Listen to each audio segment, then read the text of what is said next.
సమగ్ర శిక్ష ఉద్యోగులను రెగ్యులర్ చేయాలని డిమాండ్ చేస్తూ తెలంగాణ రాష్ట్ర వ్యాప్తంగా కొనసాగుతున్న నిరవధిక సమ్మె నల్గొండ జిల్లా కలెక్టరేట్ ముందు జిల్లా సమగ్ర శిక్ష ఉద్యోగుల సంఘం ఆధ్వర్యంలో 16వ రోజు వర్షం వస్తున్నా వర్షంలో గొడుగులతో నిరసన తెలిపారు।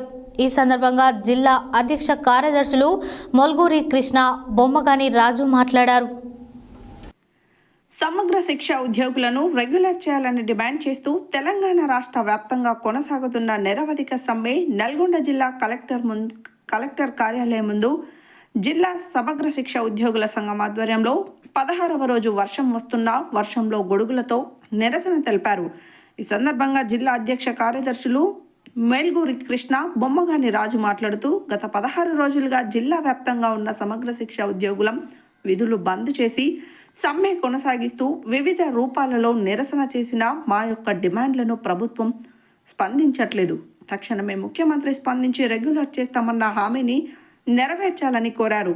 ఈ కార్యక్రమంలో మహిళా అధ్యక్షురాలు గుమ్మాల మంజుల, కోశాధికారి పాలడుగు పుష్పలత, ముఖ్య సలహాదారు నీలాంబరి, చేపూరి పుష్పలత, సావిత్రి, యాదయ్య, సాయిలు, వెంకన్న, నాగయ్య, వెంకటకృష్ణ, గిరిధర్, నాగభూషణం చారి, శ్రీనివాసులు, మోహేజ్ ఖాన్, జానయ్య, భిక్షం, సైదులు, చందపాక, నాగరాజు తదితరులు పాల్గొన్నారు।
వందనాలు। ఇక్కడ ఇంత మేము ఈ ఉద్యమాన్ని స్టార్ట్ చేసి 16వ రోజు అయినా కానీ మా యొక్క న్యాయమైనటువంటి డిమాండ్ను మమ్మల్ని రెగ్యులరైజ్ చేయమని మేము గత 20 ఏళ్ల నుంచి మేము పనిచేస్తూ ఉన్నాము। ఈ సమగ్ర శిక్ష ఉద్యోగ వ్యవస్థలో మొత్తము 19,600 మంది కుటుంబాలు అనేవి ఇందులో వాళ్ళ ఎస్ఎస్ఏ మీద ఆధారపడి జీవిస్తూ ఉన్నాము। వీళ్ళందరినీ తక్షణమే రెగ్యులరైజ్ చేసి విద్యా వ్యవస్థలో విలీనం చేయాలి।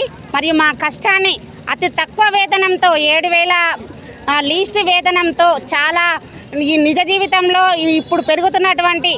ఇప్పుడున్నటువంటి ఈ ధరలకు మనము జీవించలేకపోతున్నాము। పౌష్టికాహారాన్ని మా కుటుంబంలోని పిల్లలకు, మా యొక్క తల్లిదండ్రులకు, మా యొక్క కుటుంబాన్ని పోషించుకోలేకపోతున్నాము। అదేవిధంగా పనిభారం అనేది చాలా ఎక్కువగా ఉంటుంది। గవర్నమెంట్ ఎంప్లాయీస్ కంటే మేము ఇంకా చాలా ఎక్కువగా వర్క్ చేస్తూ ఉన్నాము। అదేవిధంగా మా యొక్క స్కూల్స్ అనేవి కస్తూర్బా స్కూల్స్ అనేవి చాలా అతి బిలో పవర్టీ ఉన్న విద్యార్థులు అనేవి అందులో నివసిస్తూ ఉన్నారు। వాళ్ళందరికీ మంచి విద్యా బోధనను చేయిస్తూ వాళ్ళని ఉన్నతమైన స్థాయికి తీసుకొని వచ్చినాము।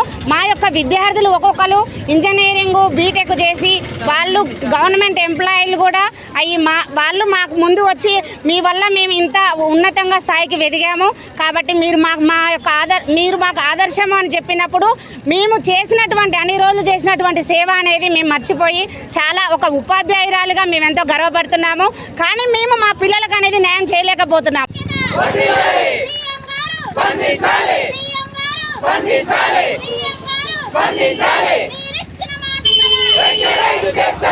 నమస్కారం అన్న। తెలంగాణ సమగ్ర శిక్షా ఉద్యోగుల సంఘం నల్గొండ జిల్లా అధ్యక్షులు కృష్ణ। మాకు గత ప్రభుత్వం అన్యాయం చేసిందని 20 రోజులు నిరవధిక సమ్మె చేస్తే టీపీసీసీ హోదాలో ఇప్పుడున్నటువంటి గౌరవ ముఖ్యమంత్రి గారు వరంగల్ దీక్ష శిబిరం సాక్షిగా మా ప్రభుత్వం 100 రోజుల్లో వస్తుంది, రాగానే మిమ్మల్ని మీ సమస్యల్ని పరిష్కరిస్తాము, రాజీవ్ విద్యా మిషన్ ద్వారా మీ ఉద్యోగాలు కల్పించే కాంగ్రెస్ ప్రభుత్వము మీ సమస్యలను తీర్చాల్సింది కూడా కాంగ్రెస్ ప్రభుత్వమే అని చెప్పేసి స్పష్టమైన హామీ ఇచ్చి ఉన్నారు. మరి సంవత్సరం గడుస్తుంది, ప్రభుత్వం ఏర్పడింది, ప్రతి ఒక్క విభాగంలో ఉన్న ఉద్యోగులకు న్యాయం జరిగింది, ఒక్క సమగ్ర శిక్ష ఉద్యోగులకు తప్ప. మరి మేమేం పాపం చేసినామని అడిగినాం. సంవత్సర కాలంలో మీరు రాస్తారోకోలు చేయాల్సిన పని లేదు, ఇది ప్రజాప్రభుత్వం, ఇందిరమ్మ రాజ్యం వచ్చింది కాబట్టి మీ అన్నిటిని తుడుస్తామని చెప్పినటువంటి ముఖ్యమంత్రి గారు సంవత్సరం అయింది, రాస్తారోకోలు చేయొద్దు, రోడ్డు రోకోలు చేయొద్దు, ఎక్కడ ధర్నాలు చేయాల్సిన అవసరం లేదు, ఈ ప్రజాపాలనలో మీ సమస్యలన్నీ ఒక దరఖాస్తు ఇస్తే పరిష్కరిస్తామని చెప్పేసి అన్నారు. మరి సంవత్సర కాలంలో